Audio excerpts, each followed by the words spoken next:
लंका में गए थे। विभीषण ने श्री हनुमान जी महाराज को देखा। विभीषण ने कहा कि हनुमंत, अब मुझे यही विश्वास हो गया कि मेरा भगवंत, मेरा ठाकुर मुझसे दूर नहीं है। क्यों? क्योंकि अब मोहि भरोसे हनुमंता,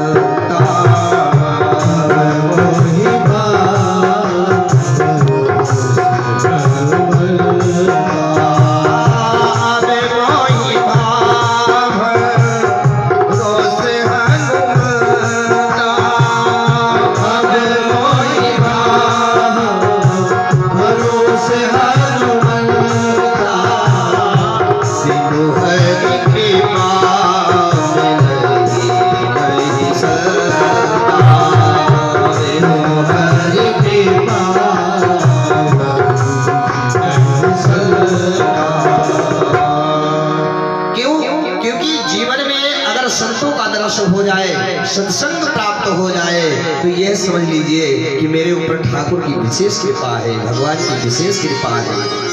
और ध्यान देना, ये संतों का दरस, संतों के साथ में बैठ करके सत्संग, ये परमात्मा को मिलाने के सूत्र है, सीढ़ियां है। जब तक हमारे जीवन में कोई सद्गुरु नहीं आएगा, हमारे जीवन में कोई संत नहीं आएगा, हमारे जीवन में भगवंत की कथा नहीं आएगी, तब तक परमात्मा मिलने वाले नहीं है। और ध्यान देना, अभी हम सब क्रम पावन राम कथा के मध्य में श्रवण करेंगे। विभीषण को यह एहसास हो गया कि अगर संत का दर्शन मुझे हुआ है तो संत के माध्यम से मुझे भगवंत का दर्शन अवश्य हो जाएगा। बोलो हनुमान जी महाराज की। देखिए भाई, आप लोग जयकारा लगाया करिए। जयकारा लगाने से, ताली बजाने जानते क्या होता है? बताते कि रहने दे? अरे भाई, कथा में बैठ करके जो व्यक्ति जयकारा नहीं लगाते हैं, जो ताली नहीं बजाते हैं, तो क्या होता है? जयकारा बोलने से, ताली के बजाने से हमारे शरीर से निकलता है पाप। क्या निकलता है? पाप। और पड़ोस में बैठे हुए जो व्यक्ति जयकारा नहीं बोलते हैं, ताली नहीं बजाते हैं, तो पड़ोसी का पाप निकल करके कहाँ जाता है? अरे भैया, गांव में नहीं जाता है, कहीं बाहर नहीं जाता है। पड़ोसी के ऊपर जो ताली नहीं बजाते हैं, जो नहीं बोलते हैं, उनके ऊपर जाकर के वो पाप बैठ जाता है। तो भैया, पड़ोसी का पाप अकारण मेरे सर पर आकर के ना बैठे, इसलिए जब जब भी प्रसंग आए जयकारा लगाने का, ताली बजाने का, तभी लोग भाव से ताली बजाया करिए, जयकारा लगाया करिए। तो मैं ये कह रहा था कि हनुमान जी, विभीषण को ये विश्वास हो गया कि हनुमान जी महाराज का दर्शन हो गया है, अब मुझे परमात्मा का दर्शन हो जाएगा। ध्यान देना, अगर हनुमान जी महाराज हनुमान जी महाराज अगर संत है तो विभीषण भी संत है। हनुमान जी महाराज को दुनिया में सबसे ज्यादा प्रिय क्या है? राम। और विभीषण को सबसे ज्यादा दुनिया में अगर कोई वस्तु प्रिय है तो वो वस्तु है राम। ध्यान देना, सज्जनों के बीच में बैठ करके कथा सत्संग करें तो ये तो बाल समझ में आता है प्रिय बंधु, लेकिन मूर्खों के बीच में बैठ करके हम सत्संग अगर कर ले, सत्संग करने का मुझे लाभ प्राप्त हो जाए, ये थोड़ा टेढ़ी खीर है। जहां पर दुर्जन अधिक हो वहां पर सत्संग नहीं हो सकता है। मूर्खों के समाज में अगर कोई विद्वान पहुंच जाए ना, तो विद्वान भी मूर्ख बन जाता है। पूरी लंका में एक भी सज्जन नहीं है, एक केवल विभीषण जी महाराज है, बाकी जितने हैं सब दुर्जन है, सब राक्षस है। सज्जन कौन है? श्री हनुमान जी महाराज। हनुमान विभीषण जी महाराज लंका में बैठ करके अपनी अलग कुटिया बना करके राम राम का जप करते हैं। ध्यान देना, मैं बार बार कहता हूँ, अगर आपके जीवन में राम आ गए, राम नाम आ गया, तो जीवन में हर कार्य सुलभ हो जाएगा। प्यारे बंधुओं, कल हम सब पूर्वोत्तर प्रसंग में श्रवण कर रहे थे राम नाम की महिमा, राम कथा क्या है, सत्संग क्या है, हम सब विस्तृत अब प्रसंगवत हम सब श्री रामचरितमानस में प्रवेश करेंगे। बाबा गोस्वामी कहते हैं कि महामोह मही से सुमरा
महिषासुर।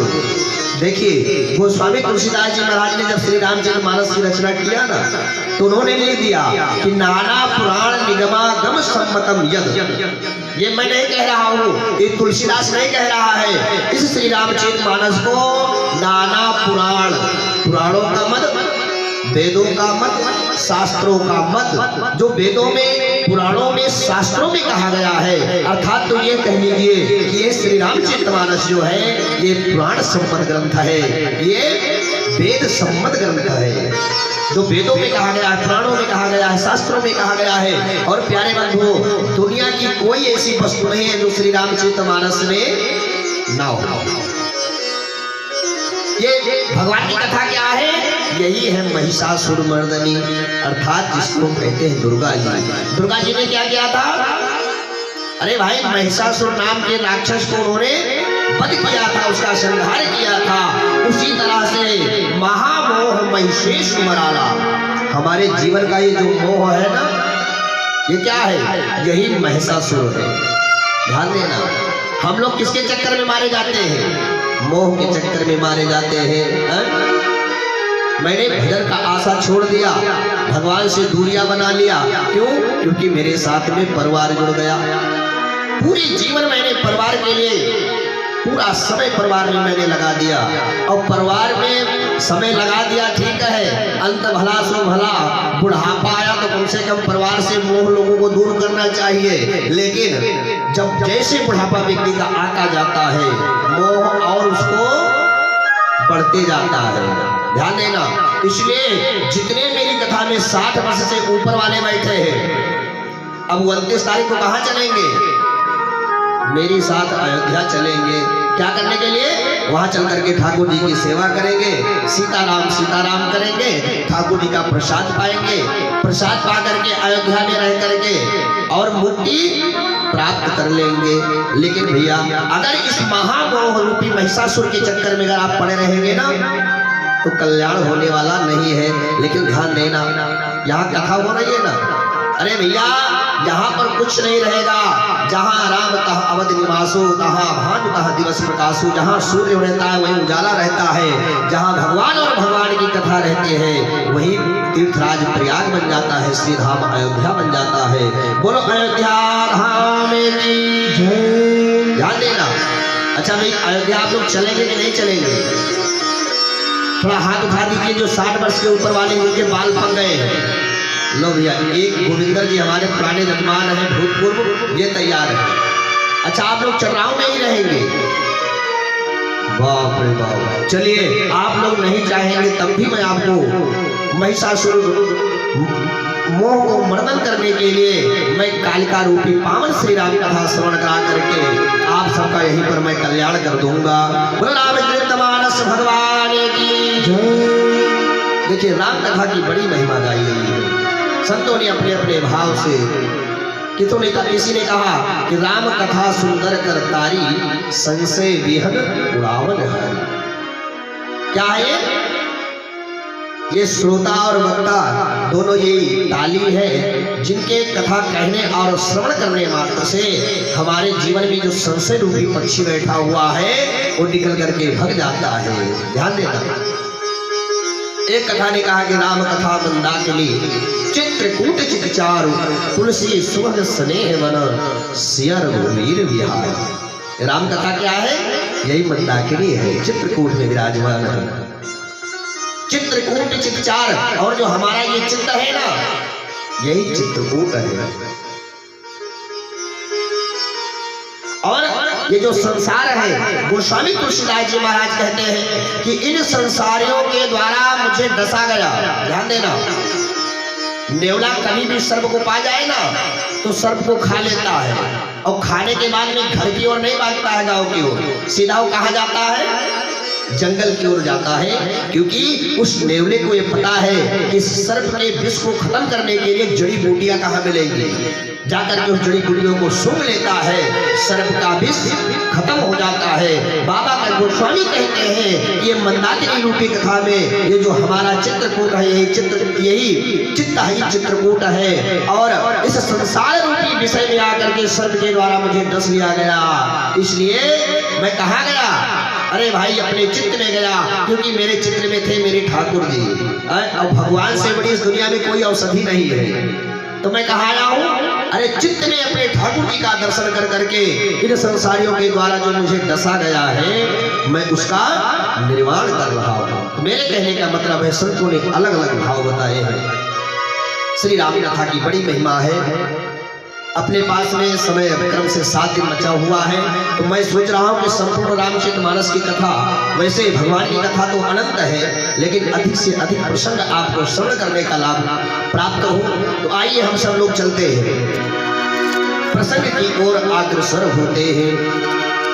ये जो कथा क्या हो रही है ना, इसी कथा को श्रवण करने के लिए एक बार क्या हुआ, भोले बाबा माता सती को लेकर के कैलाश पर्वत से श्री अगस्त्य जी महाराज की कुटिया पे गए। देखिए ध्यान दीजिएगा, राम कथा की कितनी बड़ी विशेष महिमा है। तुम त्रिभुवन गुरु वेद बखाना, जो भोलेनाथ भगवान शंकर तीनों लोक के गुरु हैं, ऐसे परम गुरु श्रेष्ठ गुरु को, जगत गुरु को राम कथा श्रवण करने की आवश्यकता आखिर क्यों पड़ी? अच्छा देखिए कितनी विलक्षण बात है। भगवान शंकर कौन है? देव। और अगस्त्य जी महाराज कौन है? मनुष्य। ध्यान देना, भगवान शंकर ज्ञान के सागर है, और अगस्त्य जी कौन है? कुंभज घड़ा। आज समुद्र घड़े के पास में जा रहा है।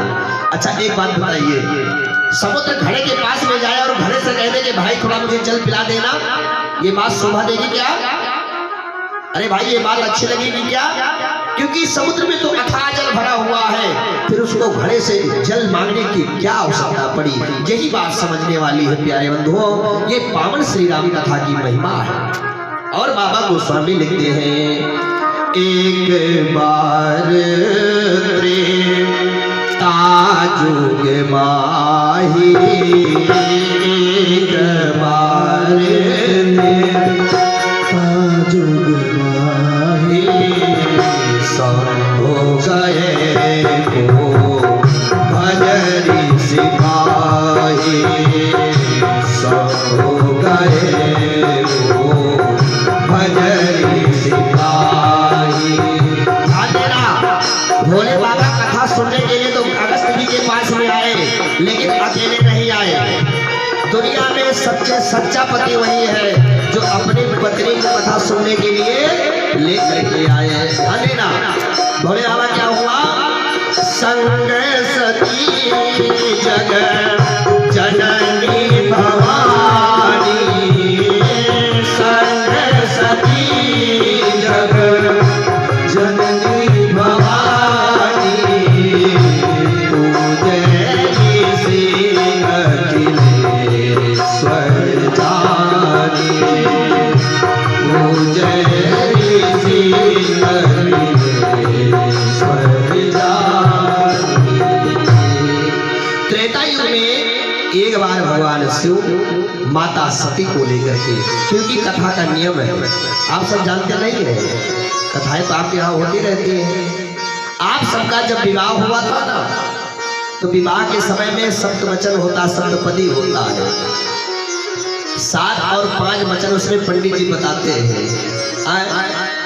पति देव कहते हैं जिनके साथ में विवाह होता है कि मैं कोई धार्मिक कार्य करूंगा, धार्मिक अनुष्ठान करूंगा, कथा भागवत सुनूंगा, कथा भागवत सुनने जाऊंगा, तो मैं स्त्री कहती है कि अगर आप मुझे धार्मिक अनुष्ठान में, धार्मिक कार्य में मेरी रजामंदी हो, मुझे अपने साथ में लेकर के चले, घर के कोई भी कार्य हो, बाहर के कोई भी कार्य हो, उसमें मेरी स्वेच्छा हो, धर्म के कार्य में मुझे बामांगी बना करके अगर आप रखें, मुझे बिठा करके धर्म लाभ मुझे प्राप्त कराएं, तो मैं आपके वाम भाग में आऊं। ध्यान देना। अच्छा, आप लोगों का जब विवाह हुआ था तो ये सारी बातें बताई गई थी नहीं बताई गई थी? अरे भैया, आप ही लोगों से पूछ रहे हैं। जब आपका विवाह हुआ था तो पंडित जी ने ये बात बताया था कि नहीं? अब भोले बाबा तो विवाह किए थे, भोले बाबा को अपने विवाह की बात याद थी, लेकिन ध्यान देना, आधार गुरु बहिर चेला कोई है नरक में ठेली के ठेला।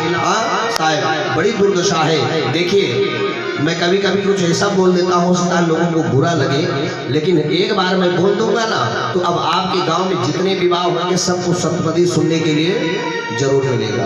दोष दोनों का है प्यारे बंधु। एक तो पंडित जी का दोष, पंडित जी को आता ही नहीं बोलने, और दूसरी बात जजमान जी का भी दोष।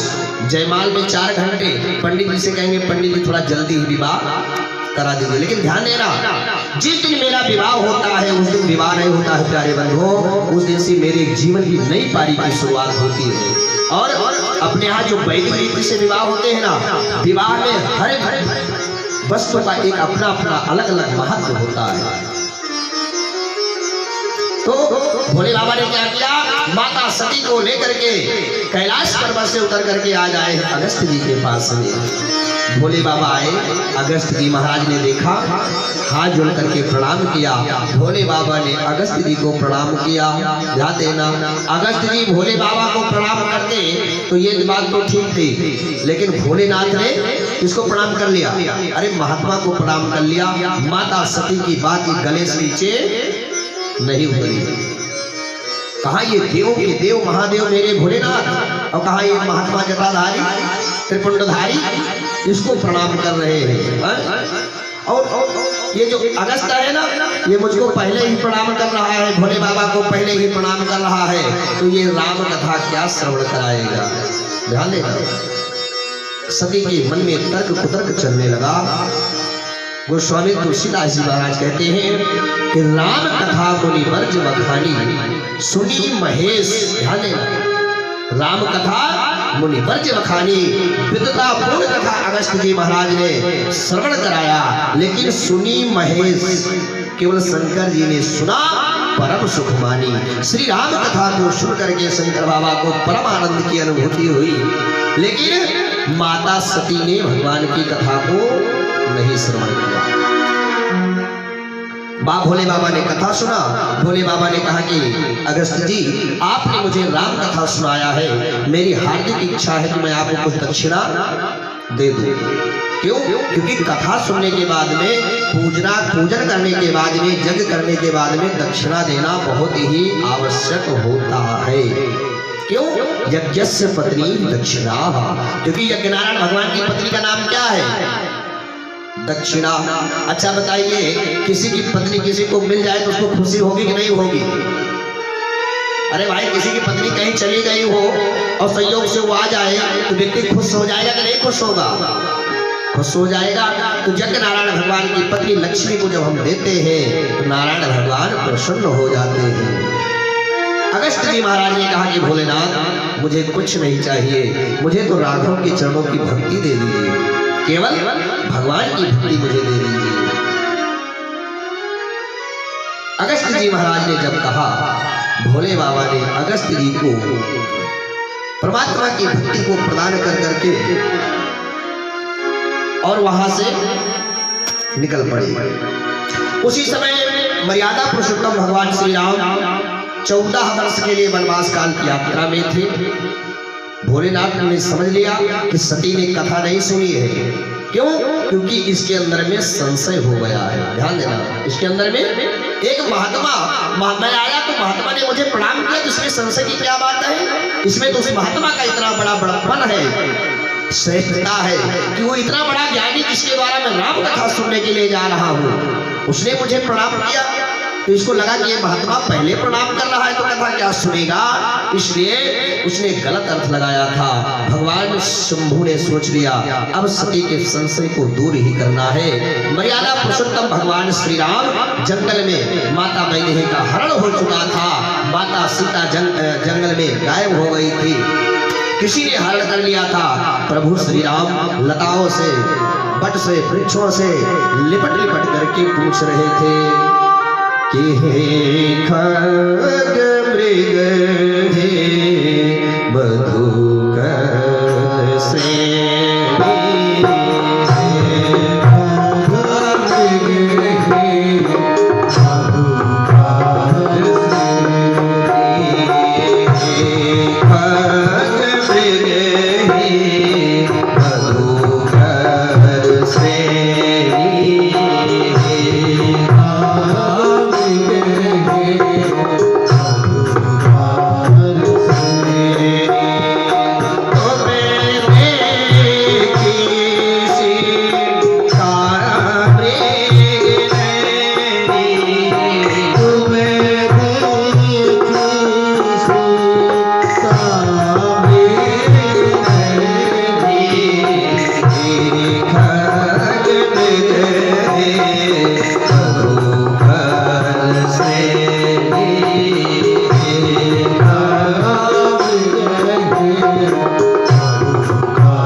सीता के वियोग में रो रहे थे।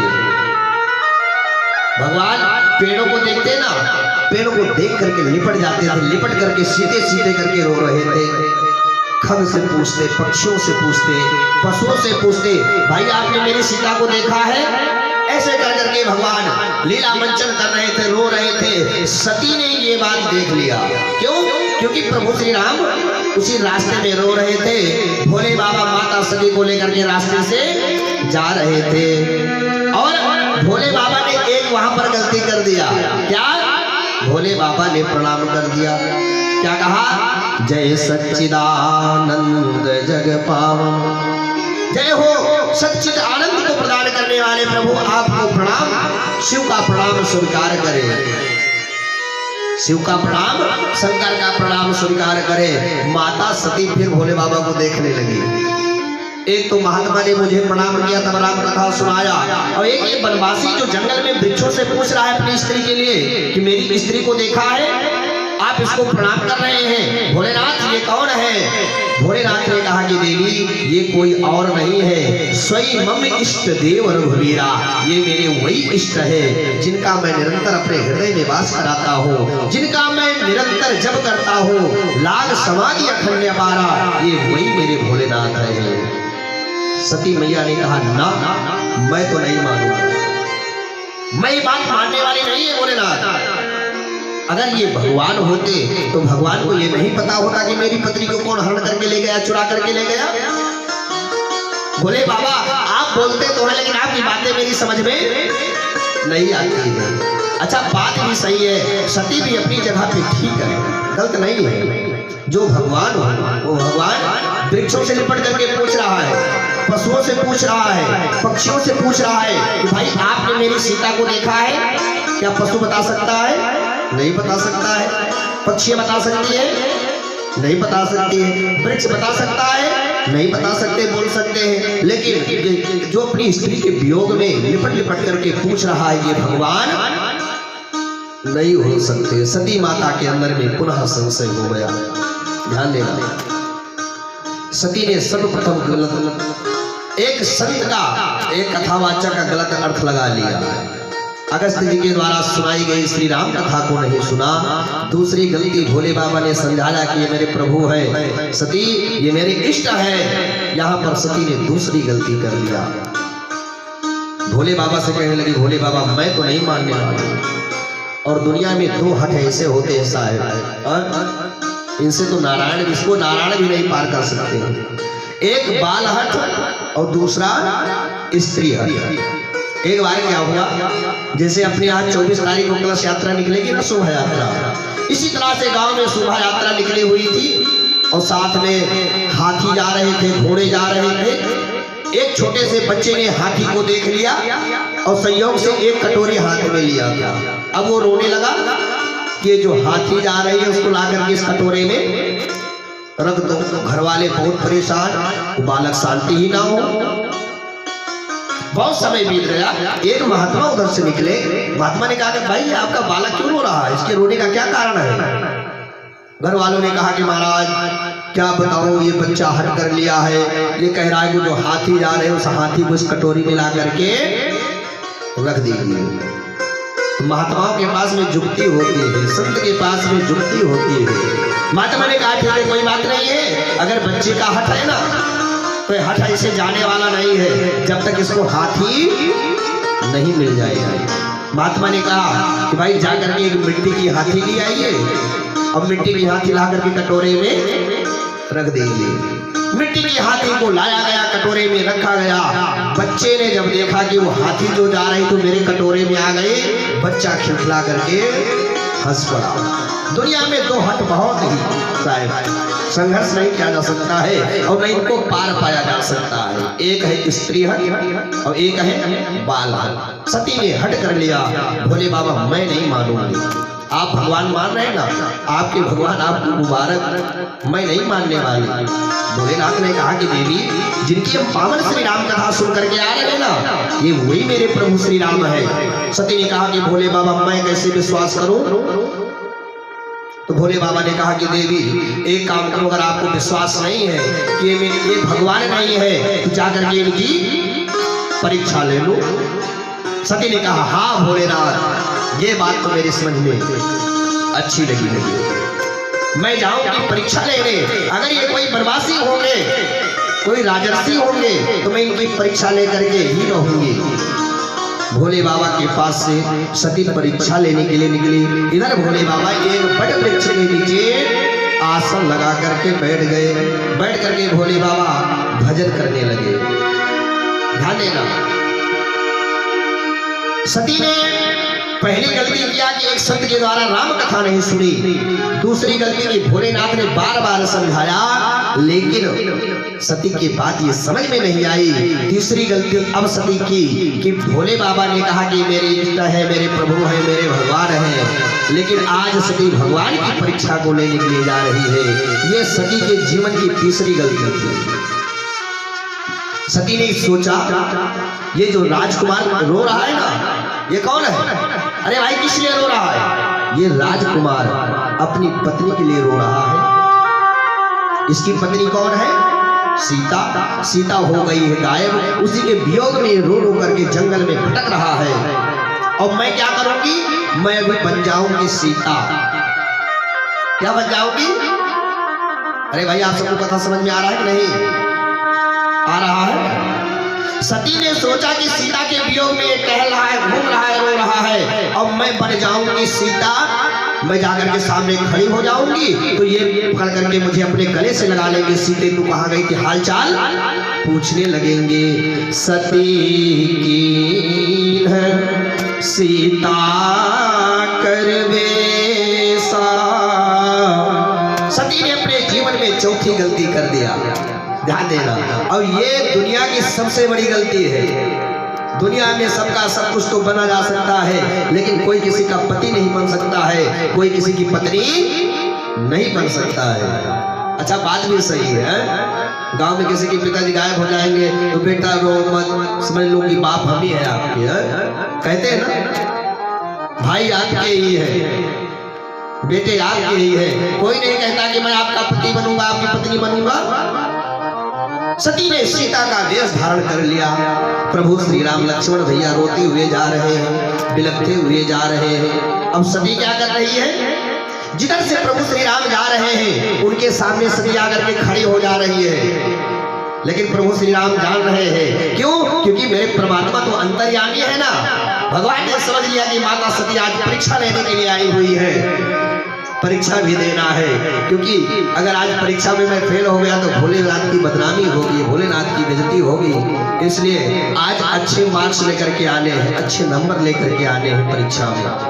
और जीवन में मेरे जीवन में आज कोई पहली बार मेरी परीक्षा लेने के लिए आया है, ऐसी परीक्षा दूंगा मां कि तू भी सोचेगी। प्रभु श्री राम जा रहे हैं, सती सीता का वेश धारण करके सामने आ गई। प्रभु श्री राम रास्ता को बदल देते हैं। एक बार लक्ष्मण भैया ने देखा तो लक्ष्मण ने कहा कि भैया माता सीता, भगवान श्री राम ने कहा कि लक्ष्मण शांत रहो, मेरे साथ में चलो। अब तो सती ये बार बार करने लगी, जिधर प्रभु श्री राम जाए उधर सती जाकर के खड़ी हो जाए, भगवान अपने रास्ते को बदल ले। प्रभु श्री राम ने सोचा कि ये सती बिना परीक्षा लिए छोड़ेगी नहीं, ध्यान देना।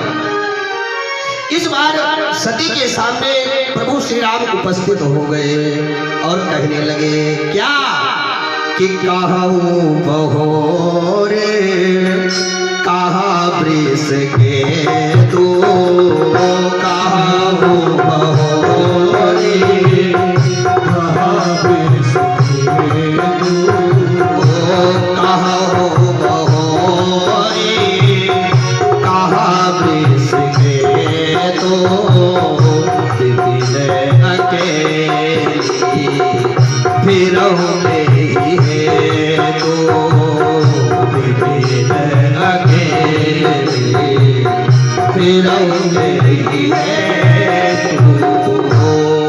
भोले बाबा ने हाथ जोड़ करके प्रणाम किया। भोले प्रभु श्री राम ने माता सती को प्रणाम किया। माता मैं दशरथ पुत्र राम, मेरा ये जो पीछे है ना ये छोटा भैया लक्ष्मण।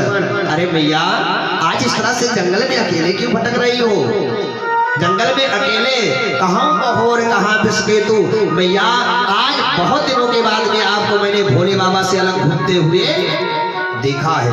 ध्यान देना, अगर प्रेम किसी को अपनी स्त्री से करना हो, अपनी पत्नी से करना हो तो भोले बाबा की तरह करेगा। भैया लोग सभी लोग सुन रहे हैं ना? भोले बाबा जहां भी जाते थे, जो भी काम करते थे, सती को हमेशा अपने पास में लिए रहते थे। प्रभु श्री राम ने आज पहली बार देखा कि सती अकेले जंगल में घूम रही है। अरे भैया ना तो भोले बाबा की सवारी वृषभ है और ना भोलेनाथ है, इस तरह से अकेले जंगल में क्यों घूम रही हो, क्यों भ्रमण कर रही हो, घूमने का क्या कारण है? लो भैया जब प्रभु श्री राम ने इतना कह दिया तो सती समझ गई कि मैं परीक्षा लेने में फेल हो गई और ये पास हो गए। बोलो राघवेंद्र सरकार की। अच्छा, जो सारे संसार को चला रहा हो, सारे संसार की परीक्षा ले रहा हो, उसकी कोई परीक्षा ले सकता है क्या? लो भैया अब तो सती ने अपने वेश को धारण किया, सती बन गई, सीता के वेश को हटा करके आंख मूंद करके बैठ गई, शर्मा गई, लज्जित हो गई सती, क्योंकि प्रभु श्री राम ने सती को पहचान लिया। भगवान ने सोचा परीक्षा लेने के लिए आई हो मैया तो मैं परीक्षा आपको जरूर दूंगा। सती आंख बंद करके बैठी है और सती को ये दिख रहा है, जिधर सती की नजर जा रहे हैं सती यही देख रही कि चारों तरफ राम दरबार की झांकी सजी हुई है। प्रभु श्री राम माता सीता के साथ में बैठे हुए हैं, हनुमान जी महाराज भगवान की सेवा में हाथ झुका करके भी आसन पर बैठे हुए हैं और अनुचरगण भगवान को चामर डुला रहे हैं। ब्रह्मा विष्णु महेश इत्यादि सब बड़े बड़े ऋषि मुनि देवता सब भगवान प्रभु श्री राम की सेवा में लगे हुए हैं। अब तो सती के मन में बड़ा ग्लानि हुआ कि थे तो अकेले, साथ में लक्ष्मण भैया, ये भैया राम दरबार की झांकी कहां से सज गई।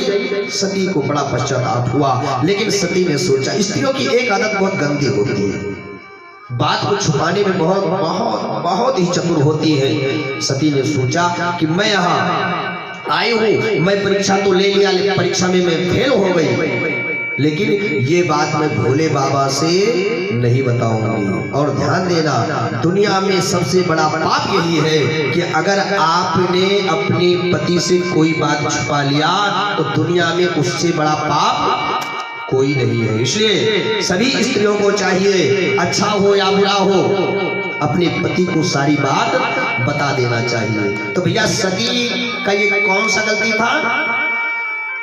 अरे भाई सती ने कितनी गलती की थी, किसी को याद है?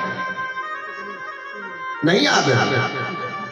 हे भगवान, एक बार क्या हुआ, एक मैया गई कथा सुनने के लिए, भैया प्रेम मैया गई कथा सुनने के लिए, और पंडित बाबा जो बैठे थे कथा करने के लिए थोड़ा वृद्ध थे, आगे सबसे बैठे।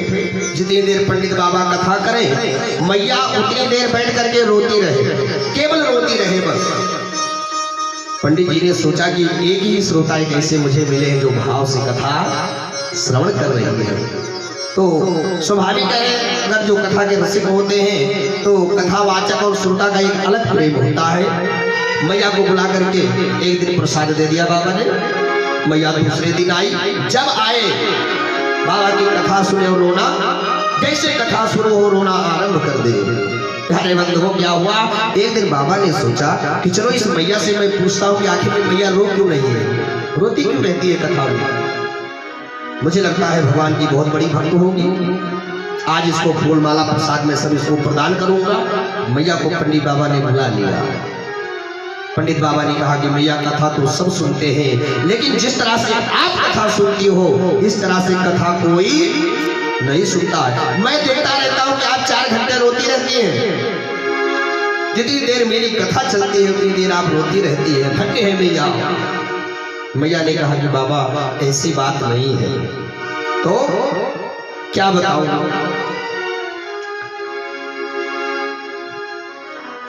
मेरे यहाँ एक बहुत बड़ा बकरा था बाबा। क्या था? बकरा। और बकरे को क्या होता है, लंबी लंबी दाढ़ी होती है, होती है नहीं होती है? आलम, बकरे को क्या होती है, लंबी लंबी दाढ़ी होती है। अब संयोग से मैया का बकरा उसी समय कथा शुरू होने से पहले मर गया। अब मैया कथा सुनने के लिए आए तो पंडित बाबा को क्या था, अरे भाई लंबी लंबी दाढ़ी थी, और पंडित बाबा जैसे बोले तो उनकी दाढ़ी हिले। अब पंडित बाबा की दाढ़ी को देख करके मैया रोना, जैसे दाढ़ी हिले रोना आरंभ कर दे। मैया ने कहा कि बाबा जैसे आपकी दाढ़ी हिलती है ना, ऐसे मेरा भी बकरा था, जब नया करता था तो उसकी दाढ़ी हिलती थी। बाबा आपकी दाढ़ी देख करके मुझे अपने बकरे की याद आती थी, मैं बकरे की याद में रोती थी। पंडित बाबा ने कहा कि धन्य हो मैया, इसलिए कथा में ध्यान लगाइए, मन लगाइए। सती की पहले गलती कथा ना सुनना, दूसरी गलती सती ने किया कि भोलेनाथ ने कहा कि मेरे इष्ट हैं देवी मान जाओ, इनको प्रणाम कर लो, प्रणाम नहीं किया। तीसरी गलती भोलेनाथ ने कहा जाओ परीक्षा ले लो, परीक्षा लेने के लिए चली गई। चौथी गलती सती ने यह किया कि सती अगर सती बन करके जाती तो हो सकता है प्रभु की परीक्षा को ले लेती, लेकिन सती कीन सीता कर बेसा, सती ने माता सीता का स्वरूप धारण कर लिया। ध्यान देना। और पांचवी गलती अब सती करने क्या जा रही है, सती ने सोचा कि भोले बाबा ये बात जान नहीं रहे हैं, मैं भोले बाबा के पास में जाऊंगी तो भोले बाबा को कोई भी बात नहीं बताऊंगी। मैं भोले बाबा को सिर्फ इतना कहूंगी कि भोले बाबा जैसे आपने प्रणाम किया था मैंने वही ऐसे प्रणाम कर करके चली आई। भोले बाबा के पास में सती पहुंच गई। और ध्यान देना, अगर आपके जीवन में कोई गलती हो गई हो ना तो व्यक्ति शांत नहीं रहता है, उसका मुखमंडल का जो आभा होता है वो बदला होता है। कोई गलती हो जाए और कोई पूछे भाई आपने गलती किया है, आप बताएं या ना बताएं, लेकिन मुखमंडल की आभा ये जरूर बताए कि गलती इस व्यक्ति ने ही किया है। अब तो सती हड़बड़ाई हुई है, उनका मुखमंडल ये बता रहा है। भोलेनाथ ने कहा कि लीन परीक्षा कवन विधि कहु सत्य सब बात। अरे सती तुमने परीक्षा किस तरह से लिया है, अब यहाँ पर झूठ मत बोलना, यहाँ पर सब सही सही बताना। क्योंकि भोले बाबा जब सती परीक्षा लेने के लिए गई थी, पट वृक्ष के नीचे भोले बाबा आंख को बंद करके जो जो कार्य सती ने किया था भोले बाबा ने पहले ही दर्शन कर लिया था। सती के द्वारा छठवीं गलती होने जा रही है। क्या? हर कछुना परीक्षा लेने गोसाई, प्रणाम तुम्हारे आई, कछुना परीक्षा लेने गोसाई,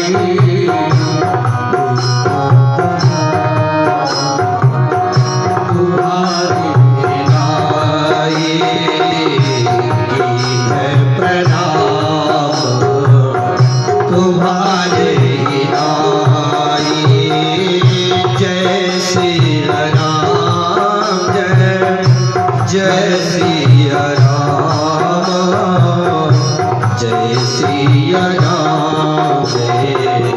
जय सिया राम जय श्री भोले भाव से जय सिया राम जय सिया राम जय सिया राम जय सिया राम जय सिया राम जय सिया राम जय सिया राम जय सिया राम सभी लोग भाव से जय सिया राम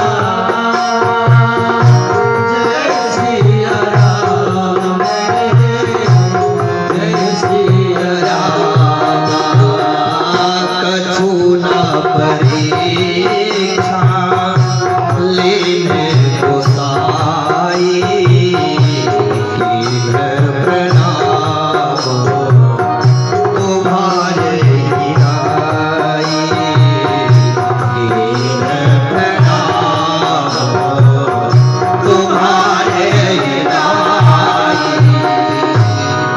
सती ने कहा कि भोले बाबा मैंने कोई परीक्षा नहीं लिया। सती के द्वारा ये कौन सी गलती है? ये छठवीं गलती है, ध्यान देना। मैंने कोई परीक्षा नहीं लिया। भोले बाबा अगर विश्वास आपको ना होना तो मैं आपकी कसम खा लेती हूँ। मैंने कोई परीक्षा नहीं लिया। जिस तरह से आपने प्रणाम किया था मैं भी वैसे प्रणाम कर करके चली आई। ध्यान देना। एक बार क्या हुआ, एक सांप और एक चूहा एक पिंजड़े में फंस गए दोनों। सांप ने चूहे से कहा भैया चूहे एक काम करो, आपके दांत जो है बहुत पैने हैं, मजबूत है, इसलिए पिंजड़े को काट दो और हम दोनों लोग पिंजड़े से बाहर निकल जाए। चूहे ने कहा नाना भैया सर्प बहुत होशियार हो, पिंजड़े को मैं काटूं और आप मुझे खा जाओ, मैं पिंजड़े को काटने वाला नहीं हूं। सर्प ने कहा कि चूहे भैया मैं आपके सर पर हाथ रख करके कसम खाता हूं कि मैं आपको नहीं खाऊंगा। चूहे ने पिंजड़े को काट दिया। जैसे पिंजड़ा कटा सर्प ने चूहे को अपने मुख में रख लिया। भोले बाबा को माता सती ने कहा कि भोलेनाथ मैं आपकी कसम खा करके कहती हूँ। ध्यान देना, दुनिया में स्त्रियां क्या करती हैं, झट से कसम किसकी खा लेंगी। अगर उनके द्वारा कोई बहुत बड़ा गलत काम हो जाएगा ना तो पति को विश्वास दिलाने के लिए क्या करेंगी, मैं आपकी कसम खाती हूँ। अच्छा बात भी सही है, कोई अपने पति की कसम खा ले और पति को विश्वास ना हो जाएगा, क्योंकि स्त्रियों के लिए पति से बड़ा दूसरा कोई संसार में नहीं है। पति परमेश्वर होते हैं, परमेश्वर के स्वरूप होते हैं। भोले बाबा को सती ने कहा, लेकिन भोले बाबा ने सब देख लिया। आज भोले बाबा ने जब देखा, भोले बाबा को ये दिखा सती कीन सीता कर वेशा।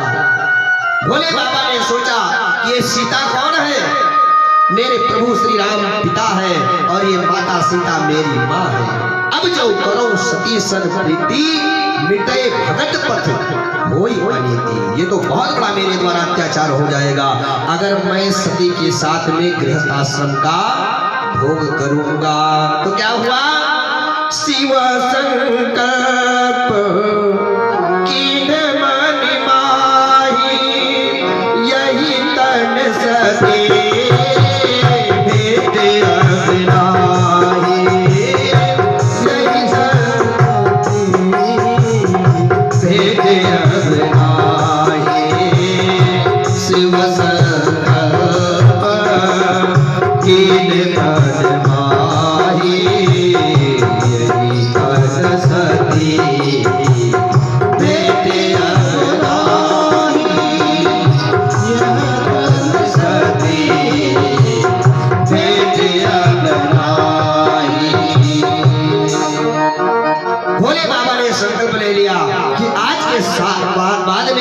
मैं सती के तो साथ में रहूंगा, लेकिन सती को कौन बना करके रखूंगा, अपनी माँ बना करके रखूंगा, क्योंकि सती ने मेरी माता सीता का स्वरूप धारण कर लिया था। सीता मेरी माँ है, अगर इसको मैं अपनी पत्नी बना करके रखूंगा ना तो मुझे मातृ गमन का पाप लगेगा। भोलेनाथ ने संकल्प ले लिया कि आज के बाद में सती के साथ में कभी गृहस्थ सुख का भोग नहीं करना। ध्यान देना, सती को ये बात पता चल गई। यद्यपि शिव संकल्प कीन मन माही, ध्यान देना, भोलेनाथ ने अपने मन में संकल्प किया। ये बात ना देवताओं को बताया ना तो सती को बताया। उसी समय देवता लोग आकाश मंडल से पुष्प वृष्टि करने लगे, फूल बरसाने लगे, स्वागत करने लगे। भोलेनाथ धन्य है, आप मेरे भजन के पालक हैं कि तेरी पत्नी ने केवल सीता का स्वरूप धारण कर दिया, इसके बदले उसको दंड आपने उसका त्याग कर लिया। और सबसे बड़ी बात तो ये थी प्यारे बंधुओं, भोले बाबा ने जब अपने मन में संकल्प किया, भोले बाबा के संकल्प को सुन करके देवता प्रसन्न हो गए, क्योंकि जब तक सती मरेगी नहीं पार्वती का जन्म नहीं होगा, और जब तक पार्वती का जन्म नहीं होगा तब तक खडानन का जन्म नहीं होगा, और जब तक खडानन नहीं आएंगे, कार्तिकेय जी महाराज नहीं आएंगे, तब तक तारकासुर मारा नहीं जाएगा। देवताओं की बड़ी विचित्र कथा है प्यारे बंधुओं। ऊंच निवास नीच कर तूती, देख न सकई पराई विभूति। देवताओं ने सोचा कि वाह भोलेनाथ बहुत अच्छा किया। भोलेनाथ ने अपने मन में किया, बेटा मैंने तो अच्छा किया, अगर तू भी अपनी पत्नी को छोड़ दे तो और अच्छा हो जाएगा। अरे भाई, किसी की पत्नी अगर छूट जाए तो लोगों को दुख व्यक्त करना चाहिए कि नहीं करना चाहिए? कि घर में कम से कम एक रोटी बनाने वाली थी, खिलाने वाली थी, वो इनसे दूर जा रही है, बेचारा कैसे रहेगा, इसको रोटी कैसे मिलेगी, इसको सुख कैसे प्रदान होगा। लेकिन ध्यान देना, पड़ोसी अगर केवल सुन लेना कि किसी की पत्नी मायके चली गई झगड़ा करके, तो पड़ोसी बड़े खुश हो जाते हैं। क्यों? क्योंकि जो माताएं होती है ना, इनका स्वभाव थोड़ा छड़े तुष्टा वाला होता है। क्षण में पड़ोसी से लड़ लेंगे, क्षण में खुश हो जाएंगे, पड़ोसी खुश हो जाएगा। मुझसे बहुत झगड़ा करती थी, लड़ाई करती थी, ये भले अच्छा हुआ चली गई बाई। भोले बाबा ने अपने मन में संकल्प कर लिया, सती को लेकर के कहाँ गए?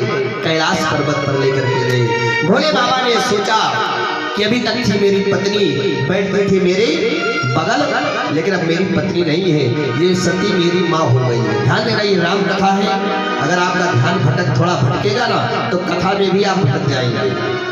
ये मेरी कौन थी?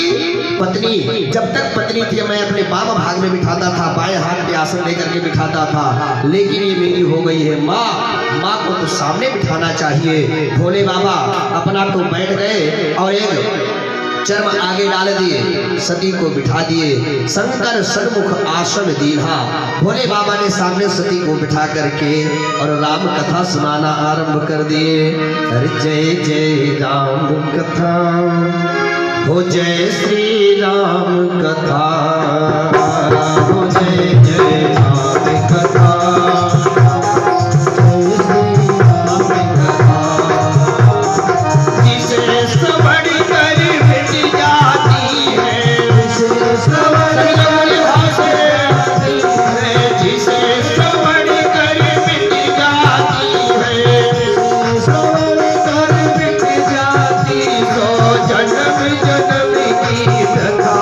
जय जय राम कथा, ओ जय श्री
सकल लोक हितकारी पूछन चाह सोई शैल कुमारी कथा हितकारी पूछन चाह सोई शैल कुमारी तेरा भी से मिटेगा तेरा भी से मिटेगा तेरा भी से मिटेगा तेरा भी मिटेगा श्री पार्वती की व्यथा हो जय जय राम कथा हो जय श्री राम कथा हो जय जय राम कथा जय श्री राम कथा सवर कर मिट जाती है सवर कर मिट जाती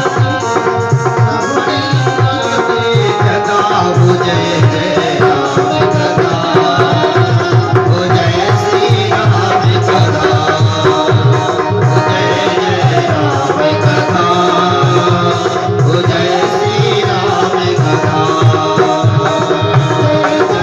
जय राम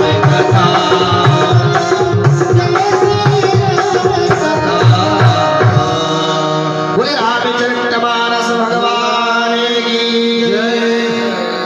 लो भैया आप सब भी एक नियम बनाइए, अगर पति पत्नी में झगड़ा हो जाए ना तो इधर उधर की बातें ना करके एक दूसरे को कथा सुनाइए, एक दूसरे कथा कहें और एक दूसरे कथा सुने। ध्यान देना, अगर आप भगवान की कथा को सुनेंगे तो आपके मन में जो तकरार चल रहा है ना दोनों के बीच में, वो तकरार खत्म हो जाएगा। और भगवान की कथा एक ऐसी बूटी है प्यारे बंधुओं, आपके जीवन में चाहे जितना बड़ा दुख हो, क्लेश हो, संकट हो, अगर कथा पंडाल में आप आ गए तो ये निश्चय ही है कि उतने क्षण तक आपके दिमाग से टेंशन चला जाएगा। इसलिए अगर किसी को टेंशन ज्यादा हो, कोई बहू से परेशान हो, कोई बेटे से परेशान हो, कोई सास से परेशान हो, कोई सास बहू से परेशान हो, तो उसके लिए दवाई 28 तारीख तक यहाँ पिलाई जाएगी। सभी लोग अपने अपने घर से चले आए, आकर के श्री राम कथा रूपी भूमि का पान करिए, टेंशन मुक्त हो जाएगी। भोले बाबा ने सामने आसन दे दिया, राम कथा कहना आरंभ किया। ध्यान देना, राम कथा की बड़ी विशेष महिमा है। अभी आपने पूर्व में सुना, भोले बाबा अगस्त जी के पास में आए थे राम कथा सुनने के लिए, लेकिन आज भोले बाबा सती मैया को वही राम कथा सुनाने के लिए सामने बिठा दिए हैं। लेकिन जो सती ये नहीं समझ पाई कि प्रभु का स्वरूप क्या है, भगवान का स्वरूप क्या है, भगवान कौन है, उसकी कथा समझ में आने वाली नहीं है। उसी समय क्या हुआ, जिस समय प्रभु श्री राम की कथा को सुनाने के लिए भोले बाबा बैठे हुए ने कथा आरंभ ही किए, तो दक्ष प्रजेश भयौ तेहि काला, दक्ष